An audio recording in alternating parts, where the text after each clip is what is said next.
Oke guys, saya akan bahas web novel manhwa yang berjudul Reaper of the Drifting Moon. Ayo langsung gaspol. Lanjutan dari chapter sebelumnya, Yeom Il-jung, yang matanya tertusuk jari Pyeol, menjerit dan meronta. Namun, Pyeol mencengkeram leher Yeom Il-jung dengan tangan sebaliknya dan membuatnya tidak bisa bergerak. Jari telunjuk tangan kanannya masih dimasukkan ke mata Yeom Il-jung. Dari sudut pandang Yeom Il-jung, campuran cairan dan darah merah mengalir keluar. Banyak anak menutup mata melihat pemandangan mengerikan itu. Selama beberapa bulan terakhir, hidup terisolasi dan penuh racun. Ia hanyalah seorang anak kecil yang belum dewasa. Mereka mungkin secara naluriah berkumpul dan membentuk kelompok, tetapi tidak ada seorang pun di sini yang siap membunuh anak-anak lainnya. Itulah perbedaan antara mereka dan Pyeol. Dia adalah satu-satunya yang bertahan dalam lingkungan yang paling keras, jadi hasilnya ada satu jari yang tertancap di mata Yeom Il-jung. Aku sudah bilang padamu untuk mengatakannya lagi. Ucap Pyeol.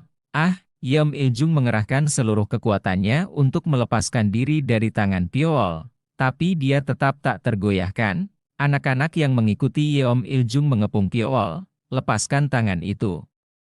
Dasar bajingan gila. Brengsek. Lepaskan dia sekarang juga. Saat itu, Pyeol memasukkan jarinya lebih dalam ke mata Yeom Il-jung. Gah!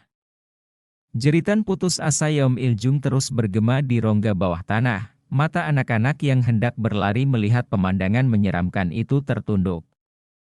Perilaku Pyeol ini jauh di luar imajinasi mereka. Mereka tidak pernah menyangka akan ada orang seperti itu yang seumuran dengan mereka. Mereka mengingat ular beludak dari sosok Pyeol. Seekor ular kecil dengan banyak racun yang sekali menggigitnya tidak pernah melepaskannya. Tidak ada yang berani menghentikan Pyeol. So Yeol keluar. Dia datang ke depan Pyeol. Dia tidak dalam situasi di mana dia bisa menjawab. Hentikan, ucap So Yeol. Kenapa harus, balas Pyeol. Kamu seharusnya mengerti setelah kamu melakukan sebanyak itu. Jawab So Yeol. Bagaimana dengan makanan? Tanya Pyeol. Tidak ada yang akan menyentuh bagianmu. Jawab So Yeol. Jadi kata-kata terakhir Yeol ditujukan kepada anak-anak lainnya. Saat itu, Pyeol melepaskannya. Yeom Il-jung duduk di tempat dan menutup matanya yang tertusuk dengan telapak tangannya. Dia melihat Pyeol mengertakkan gigi. Kamu bajingan. Ucap Yeom Il-jung. Apa? Apakah kamu ingin aku melakukan hal yang sama pada matamu yang lain? Jika Anda ingin menjadi buta, silakan saja. Jari-jariku cukup kuat untuk menembus matamu yang lain. Jawab Pyeol, gila kamu bajingan. Balas Yeom Il-jung. Yeom Il-jung menggertakkan giginya. Dalam hatinya, dia ingin memukulnya sampai mati, tetapi suasana di aula didominasi olehnya. So Yeol berbisik pada Pyeol, apa yang akan kamu lakukan sekarang? Anda mengubah mereka semua menjadi musuh, bahkan jika mereka tidak berubah menjadi musuhku, aku sudah menganggap semua orang di sini sebagai musuhku. Balas Pyeol, apa maksudmu? Tanya So Yeol. Alih-alih menjawab, Pyeol mengangkat bahunya dan melanjutkan. Anak-anak di depannya menyingkir.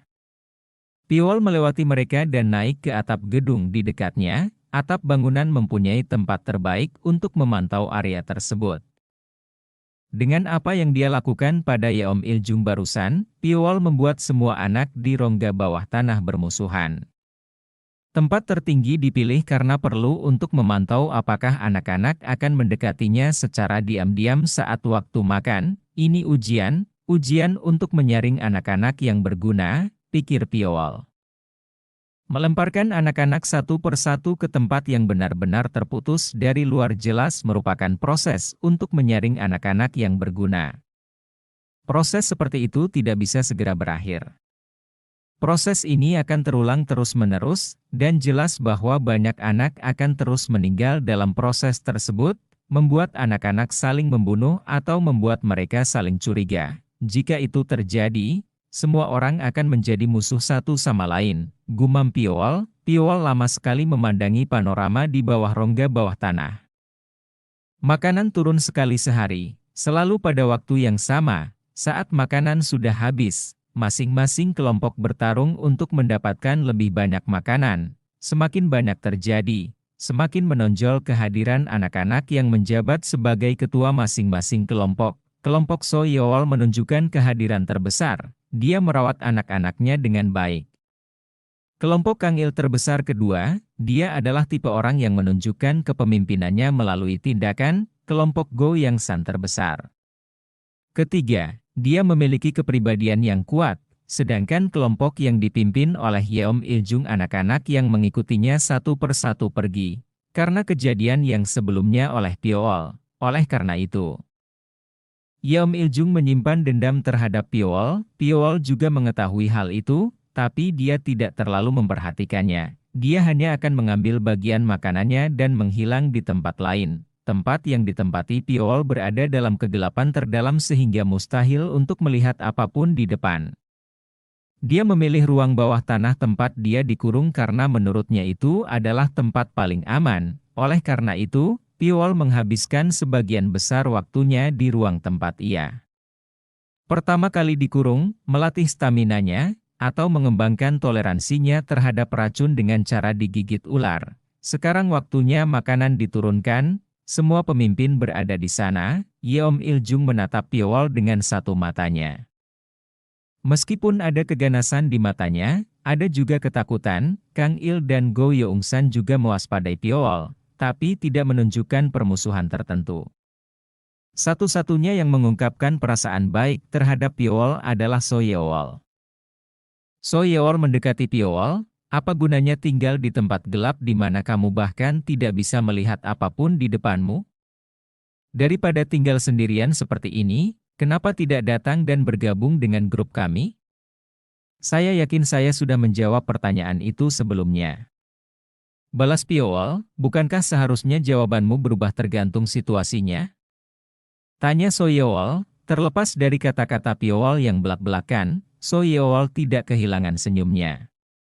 Pyeol menatap Soyeol tanpa mengucapkan sepatah kata pun. Pada saat keranjangnya turun, Kang Il bergumam, bukankah akan ada orang bodoh seperti Gu Jipyong lagi? Gu Jipyong adalah nama seorang anak yang meninggal beberapa waktu lalu. Dia membuat rencana untuk melarikan diri keluar dengan masuk ke dalam keranjang. Ketika anak-anak sudah mendapatkan semua makanannya, dia naik ke keranjang yang kosong.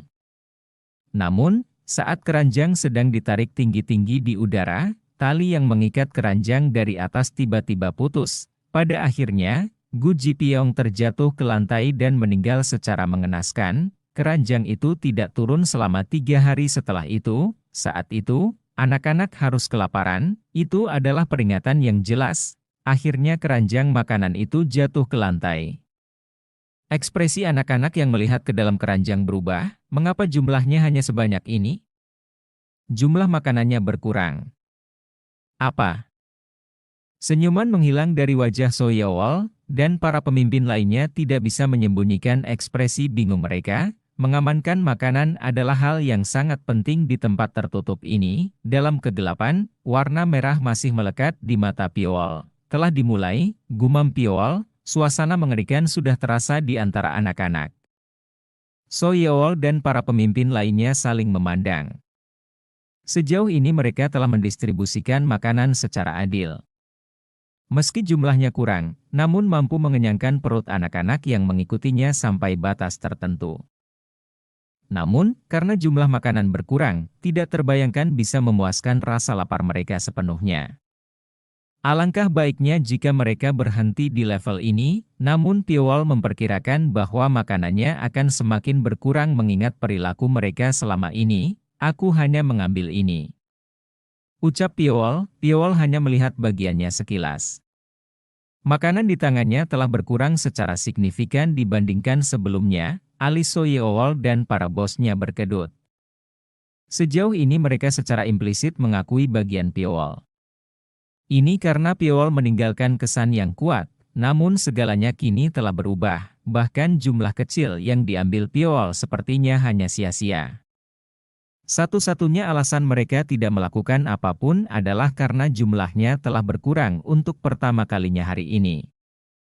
Tidak jelas berapa lama hal ini akan berlangsung. Dalam pikiran mereka, jumlahnya menurun hari ini, tetapi ada perasaan berharap bahwa besok akan kembali ke keadaan semula. Itu sebabnya mereka membiarkannya pergi meskipun dia melihat ke arah Piowol, tapi Piowol tahu, saat-saat indah itu tidak akan pernah terulang lagi. Dan, seperti yang dia duga, makanannya berkurang secara signifikan setiap hari, dan suatu hari terjadi sesuatu yang buruk yang seharusnya tidak terjadi.